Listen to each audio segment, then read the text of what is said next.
ఒక్కోసారి ఎలా ఉంటుంది అంటే చాలా చాలా బిజీ అనిపిస్తదండి.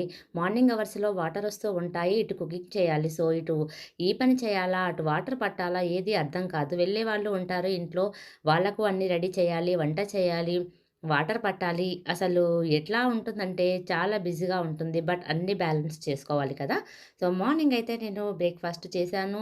అంటే ప్రిపేర్ చేశాను. తర్వాత కుకింగ్ చేశాను. అవన్నీ చేసుకుంటూనే వాటర్ పట్టాను. పిల్లలకి బాక్సెస్ కట్టాను. ఇలా అన్ని పనులు వన్ బై వన్ చక్కగా ఫటాఫట్ చేసేసాననమాట. చేసిన తర్వాత ఇంకా మధ్యాహ్నము నేను కాసేపు అమ్మ వాళ్ళ ఇంటికి వెళ్దామని అనుకున్నాను. సో, అమ్మ వాళ్ళ ఇంటికైతే వెళ్దామనైతే రెడీ అయ్యాను.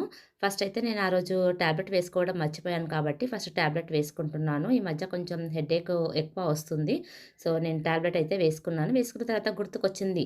మార్నింగ్ హడావిడిలో నేను ప్లాంట్స్‌కి వాటర్ పోయడం మర్చిపోయాను. సో, ఫస్ట్ అయితే వాటర్ పోద్దామనేసి అయితే వాటర్ పోసేసి ఇంకా అమ్మ వాళ్ళ ఇంటికి వెళ్ళాను. ఇక్కడ చూస్తున్నారు కదా! నా చిట్టి క్యూట్ మేనకోడళ్ళు ఫైటింగ్ చేసుకుంటున్నారు.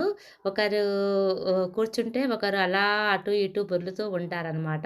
సో, ఇద్దరు ఎక్కడ ఉన్నా ఇద్దరుంటారండి. ఈ పాప ఏది తీసుకుంటే ఆ పాపకు అదే కావాలి అంటది. సో, ఇంకా వాళ్ళని కాసేపు ఎత్తుకొని ముద్దిచ్చి అలా గారాబం చేసి ఇంకా ఇంటికైతే వచ్చేసాను. వచ్చేసరికి మా వారు మార్కెట్ నుండి వెజిటబుల్స్ తీసుకొచ్చారు. వెజిటబుల్స్ అన్నీ ఫ్రిడ్జ్‌లో సర్దేసి, కరివేపాకు కూడా ఒక బాక్స్‌లో పెట్టి ఇంక నైట్ అయింది కాబట్టి కుకింగ్ చేశాను.